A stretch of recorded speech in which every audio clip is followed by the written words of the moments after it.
ഭഗവാൻ ആരാന്നറിയോ? ഭഗവാൻ ആരാന്നറിയോ? ആരാന്ന്? ഭഗവാൻ ആരാന്ന്? ഗതിയില്ലാത്തവർക്കും ഗതി നൽകുന്നവർക്കും സൽഗതി ആരാന്നറിയോ? വിളിച്ചുപാടാ ആരാന്ന്? ഭഗവാനാണ് കേട്ടോ. അറിവുണ്ടായതുകൊണ്ട് കാര്യമില്ല. അത് ഏത് സഭയ്ക്കകത്ത് സംസാരിക്കണമെന്നുള്ളതായ ബോധം വേണം കേട്ടോ. അത് ഞാനൊന്ന് മാഞ്ഞു നിന്നാൽ ഇരുട്ടിലായിപ്പോവും സർവ്വത് കേട്ടോ. നീല് ചുട്ടരിച്ച് കളയും കേട്ടോ. ഒരു പൊക്കിൾക്കൊടി ബന്ധമാണിത്. പാലന്തായി കണ്ണനെന്നിരിക്കുന്ന പശുക്കിടാവിനെ കൊടുത്തിട്ട് നിങ്ങളെന്നിരിക്കുന്ന നരിക്കുലത്തെ ഏറ്റെടുത്തതാണ് ഭഗവാൻ.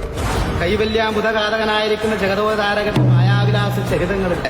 അനശ്രീപാലാഴിയെങ്കിൽ 1000 നാവുള്ള അനന്തന്റെ മേൽ ലോകനിദ്ര ചെയ്തു പോരുന്ന ഈ പന്നകശായി സപ്തസാഗരങ്ങളും മണ്ഡകടാഹങ്ങളും ഭഗവാനെ പൂവിട്ട് പൂജിച്ചിട്ടുണ്ട് അല്ലെ. പുല്ലമല്ലിക കൈത കനകനാരി ചെത്തിജയമന്തി വിശ്വകം കരിങ്കൂവളം കുറുമൊഴി ചെന്താമരം ഒപ്പിറ്റി മാതളപ്പൂ തസ്യ നാഗവാഗ പൂക പുന്നാക ചാമ്പയ്യ അതിഥി വിവിധ തുളസി ഇനിയന്തി പാരന്തി ഇന്ദീവന സ്പന്ദന ചന്ദന നിശ്ചിത അകുറ്റ പ്രസൂന വർഷങ്ങൾ ശ്രീഹരിയുടെ ശ്രീപാദത്തിങ്കൽ അർപ്പിച്ചിട്ടുണ്ട്.